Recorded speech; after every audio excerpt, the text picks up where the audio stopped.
டே 6 of 2026 பார்க்கலாமா? டெய்லியும் காலையில் நான் ஆஃபீஸ்க்கு மெட்ரோவில் தான் போவேன். ஒவ்வொரு நாளும் மெட்ரோ ஓடிக்கிட்டே இருக்குது. மனுஷங்களை மட்டும் இல்லை, அவங்களோட கனவுகளையும் சுமந்துக்கிட்டு போகுது. காலையில் எந்திரிச்சு ரஷ் பண்ணி ஓடி வந்த ஸ்லீப்பி ஐஸ், காதில் ஹெட்ஃபோன்ஸ் மாட்டிக்கிட்டு பிடிச்ச பிளேலிஸ்ட்டில் இருக்கிற சாங்ஸை கேட்டுட்டு போகிற காது, அந்த கண்ணாடி வழியாக தெரிகிற ஓடிக்கிட்டே இருக்கிற சிட்டி, எப்பயுமே பிஸியாக இருக்கிற சிட்டி.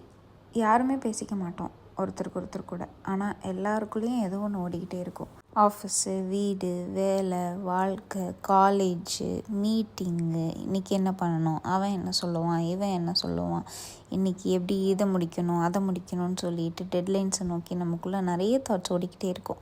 இது எல்லா தாட்ஸுமே சைலண்ட்டாக நம்ம மைண்டில் இருக்கும், ஆனால் அதோட வெயிட்டேஜ் ரொம்ப ஜாஸ்தி. ஸ்டேஷன் மாறும், ஆனால் அந்த அமைதி மட்டும் நம்ம கூடவே இருக்கும், அந்த கனமான சிந்தனைகளோடு.